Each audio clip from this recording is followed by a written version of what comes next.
We talked about the best. Now we got to talk about the worst. But the weird thing is, the worst positions of the Pat Narduzzi era still have some really good players. We're breaking it down right here on the Morning Pitt on youtube.com/Panther-Lair.com.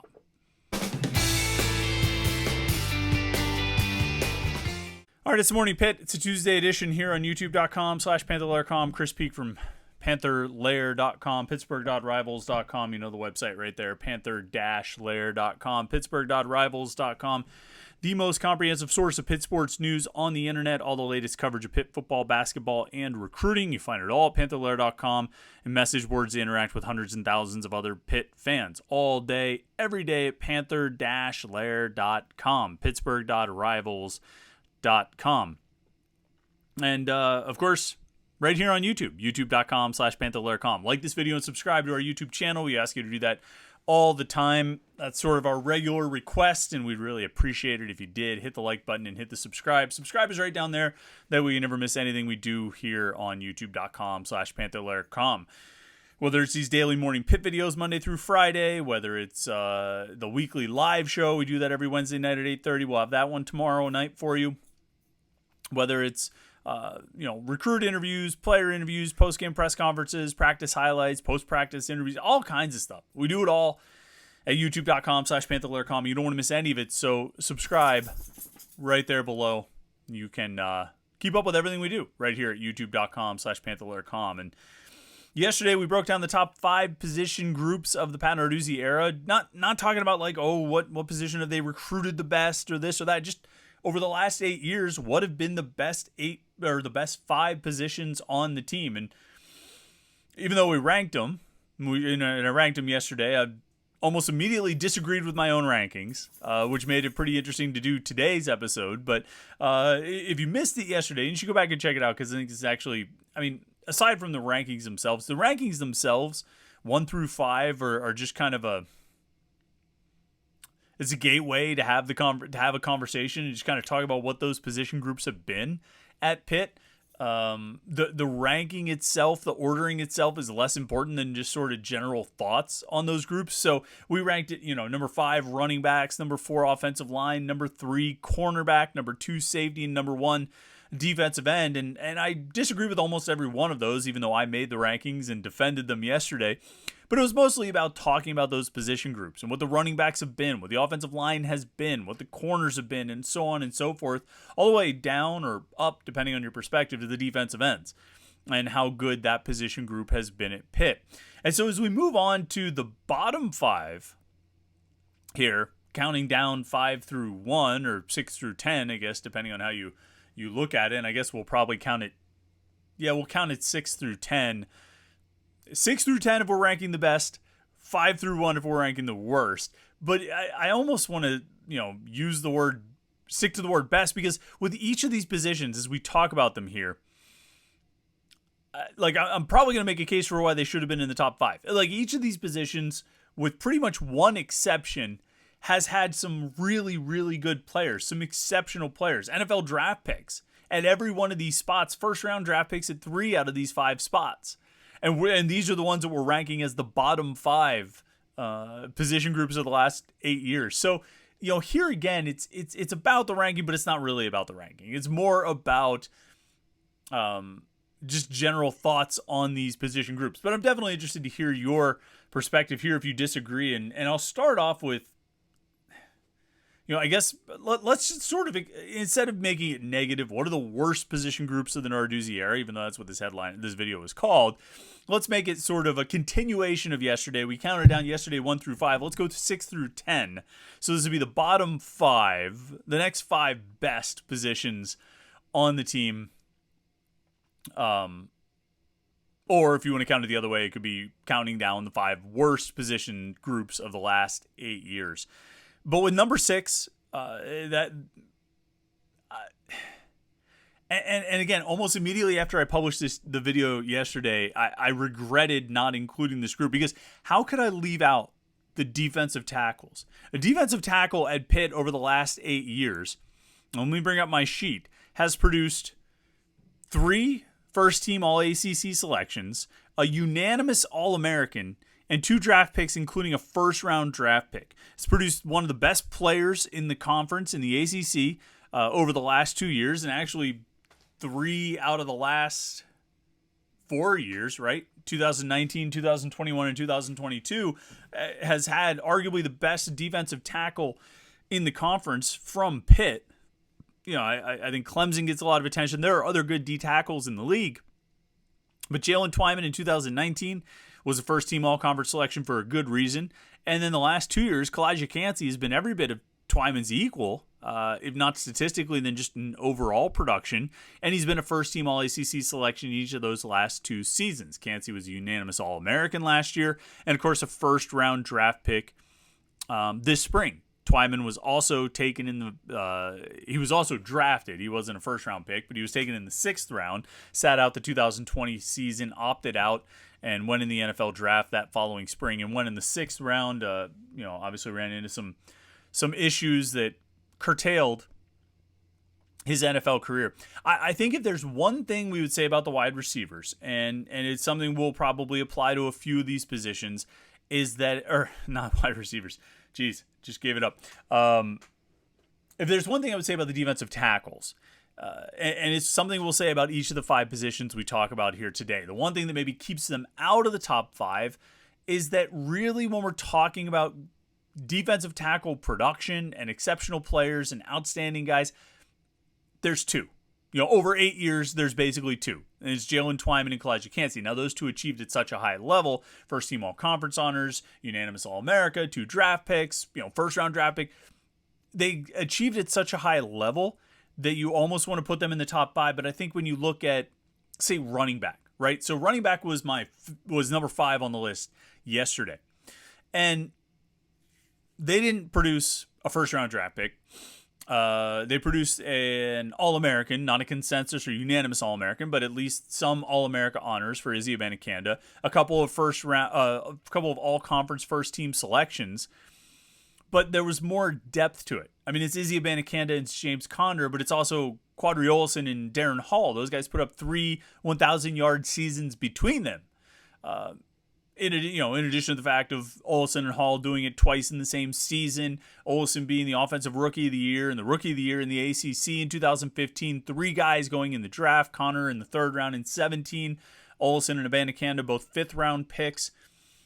There's more depth at running back than there is at defensive tackle, because I think at defensive tackle over the last 8 years, you've got Kancey and Twyman, but you've got a pretty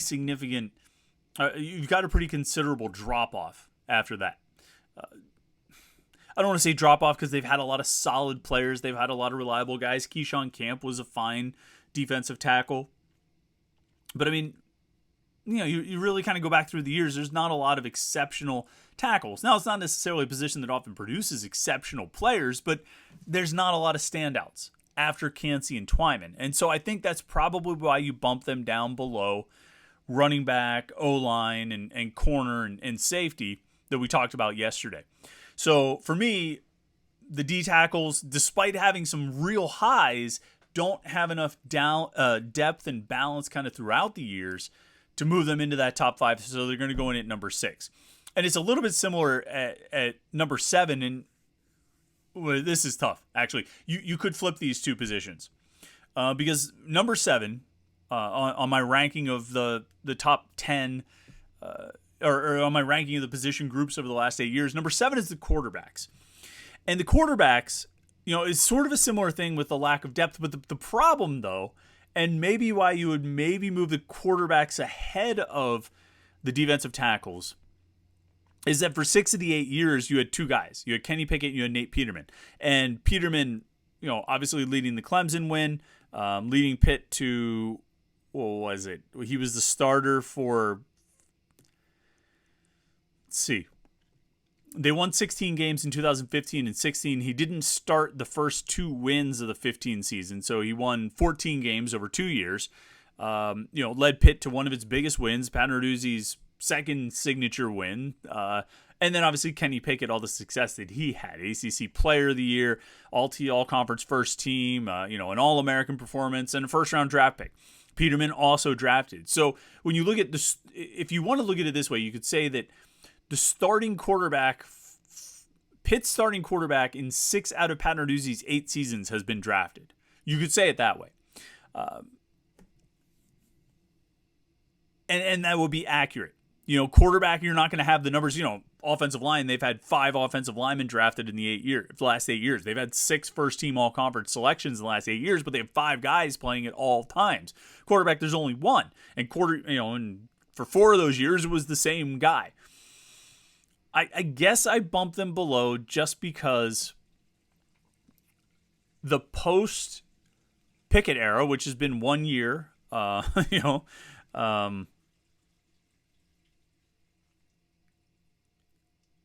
it's...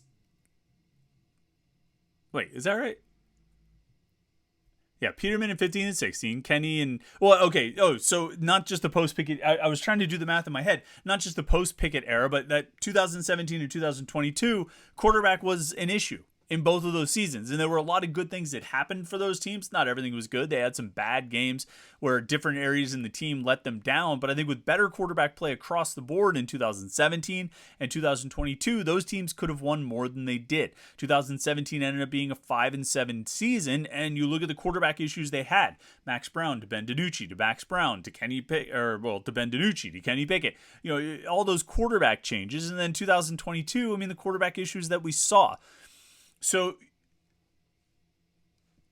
2 years of Peterman, pretty good. Some real highs. 4 years of Kenny Pickett, some ups and downs, but some huge wins and the best season of Pitt football in 40 years.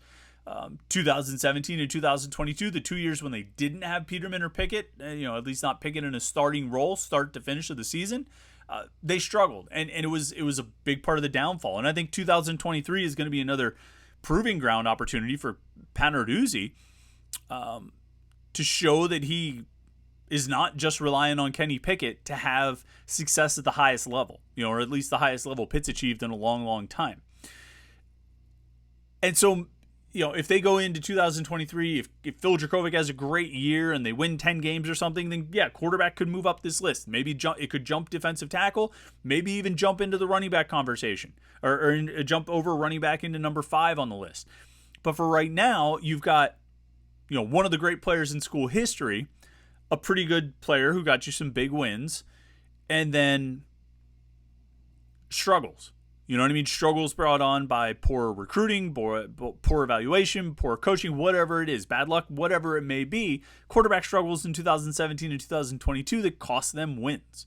And so I got to put quarterback at number 7 on this list, even though, again, like defensive tackle, there are some serious highs there. And to be quite honest, number 8 on this list, if we're ranking the position groups of the last 8 years, number 8, it's the same kind of story. You've got some real highs, but on the whole, you just don't have the depth and consistent performances across 8 seasons. And I'm talking about the wide receivers. 2015, Tyler Boyd, great year. First team All-ACC performance, second round draft pick the following spring, great year. 2016, you got 10 touchdowns out of Jester Weah. That was pretty good. I think he's been one of the, I put him pretty high on the list of wide receivers at Pitt. 2017, Weah kind of fell off. 2018, I don't think they had any wide receivers on the team. 2019, 20, at least in 2020, they added Jordan Addison to the roster, and you got some real talent infusion there. Obviously, 2021, one of the great seasons by a wide receiver in school history, set a record for the most receptions in school history. Jordan Addison wins the Biletnikoff Award. He's a consensus All-American. Obviously, the way he leaves doesn't make anybody feel good, but he goes on to be a first-round draft pick, and so I'm going to count him as part of those wide receiver groups at Pitt because he was for 2 years. 2022, Jared Wayne finishes strong enough to be an All-ACC second-team selection. So you've got these highs. You've got a guy who won the award as the best wide receiver in the nation. And Tyler Boyd, who obviously has had a great career in the NFL and was a second-round draft pick and had a great year in his 1 year playing under Pat Narduzzi. But outside of those two guys, and Jester Weah getting 10 touchdowns in 16 and Jared Wayne getting 1,000 yards in 2022, you've got... When you have as many wide receivers as we're talking about, it shouldn't just boil down to like 4 names of outstanding performances. Because even Quadri Henderson, sure, he was a wide receiver, but the things he did weren't really wide receiver production. You know, you should be able to name, when you start naming the top players at a position, particularly a position like wide receiver, where they have that many guys on the field at all times, 2, 3, 4 guys on the field at all times, and you're talking over an 8-year sample size, you should be able to name more than like 4 really good players. But that's all there really is at Pitt. And I mean, we've talked about this heading into this season, how much of a concern the wide receiver position is for Pitt in 2023. So that's why I got to bump them down, because even though, like quarterback, like defensive tackle, they've got these high watermarks, they've hit some real peaks, they still, there's just not enough depth. There's not enough consistency, and there's not enough sort of across-the-board balance and performance. And, 2023 is going to have a huge challenge on his hands trying to lift that ship. Because and we obviously have our doubts about it. So moving on to number 9, and I mean, obviously, what 2 position groups are left, and I imagine if when we started this exercise, if I told you to guess what 2 position groups would be at the bottom of the list, you would guess them. You could probably guess which order too. But number 9 comes with a giant caveat. All right, number 9 is linebacker, as you might imagine, and I mean, I think that's fitting. Pitt has had 2 All-ACC first or second team selections at linebacker. Servassier Dennis was a second team pick in 2021, a first team All-Conference selection this past year, and he was a 5th round draft pick. And that's it. If we're looking at a position group and judging it based on draft picks, All-Americans, and All-Conference first or second team selections, that's all there is. A first team and a second team and a 5th round pick. And that's it from the linebackers of the last 8 years. I mean, this is a position that has been a weak spot on the defense. And we've seen year after year, I mean, from the start, from when Pat Narduzzi arrived, he started upgrading the defensive backs and he started upgrading the defensive line. And that's not to say he didn't try to upgrade the linebackers, but D-line and DBs, they elevated. And they elevated considerably, and they elevated rather quickly to the point where by 2017, you had a really strong defensive line and a really good defensive backfield. But in the middle, it wasn't elevating. And so much so, and it had a big enough effect that I think when you look at that 2017 Oklahoma State game where Mason Rudolph and Dwayne Washington just lit them up, it was... Was that his name? Dwayne Washington? Why am I drawing a blank? Was that the Oklahoma State wide receiver? Now I want to look that up real quick. James Washington. Dwayne Washington. I knew Dwayne Washington sounded wrong. Dwayne Washington was the corner for the Steelers in like the early 2000s. A couple of those rough years there, right? James Washington. But James Washington and Mason Rudolph were taking advantage of the linebackers. We all blamed it on the safeties, but you talk to the coaches and even the players themselves, the linebackers bore a lot of the responsibility for why James Washington was able to run so free in that game, and all the wide receivers were able to. Linebacker has been a weak spot on this defense for years, and I think Servassier Dennis around 2020 or so started leading a charge for improved play. John Patrician was a good player. Phil Campbell was a good player. Cam Bright was a good player. And it slowly got better, and I think it got better by 2021. I think it was better last year, even though they were breaking in some new guys. And the caveat, like I said, there's a caveat that comes with ranking the linebackers number 9. I think we're going to enter a pretty good era of linebacker play at Pitt. I think it's going to be really good this year. I think with Bengali Kamara and Shane Simon and Solomon DeShields, I think that's a great starting 3. I think Brandon George playing in behind a couple of those guys at a few of the positions is going to be good. And then I think, some of the freshmen are going to play. I think Jordan Bass. I think Braylon Lovelace really impressed the coaches during spring camp.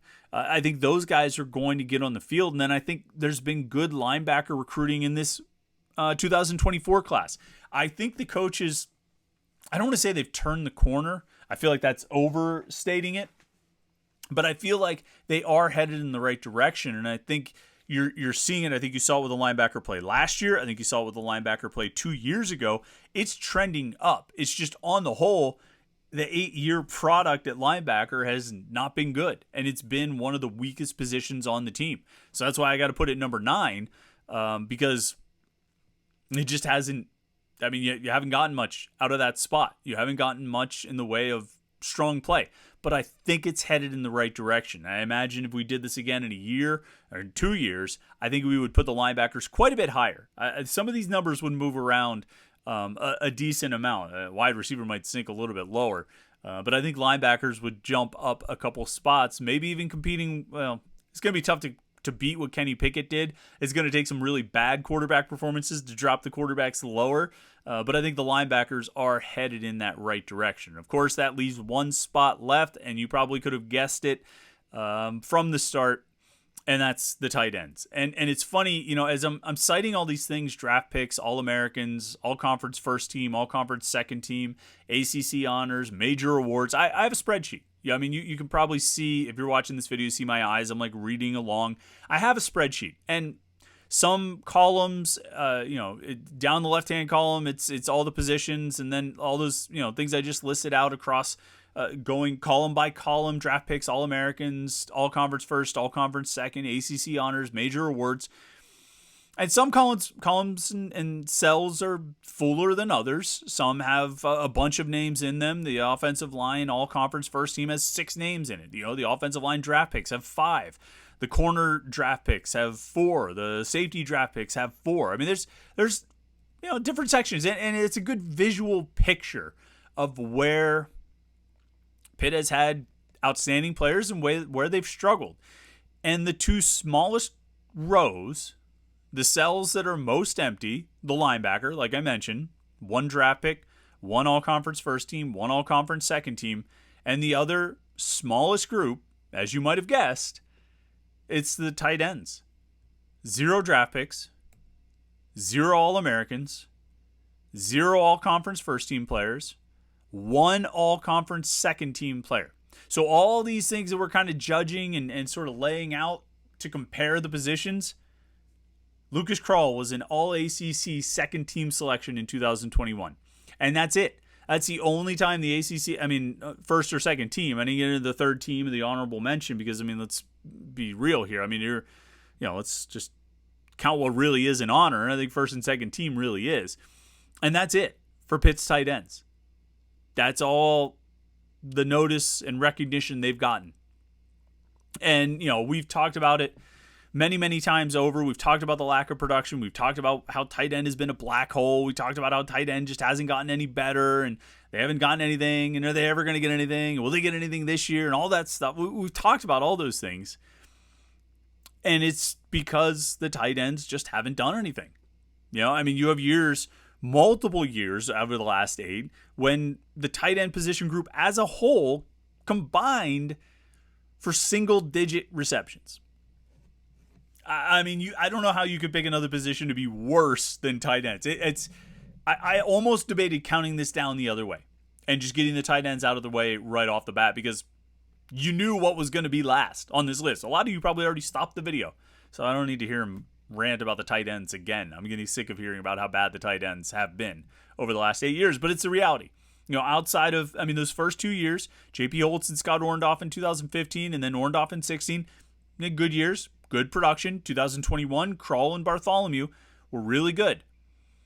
2017, 2018, 2019, 2020, 2022, those other 5 seasons out of the last 8, including 5 out of the last 6, been bad.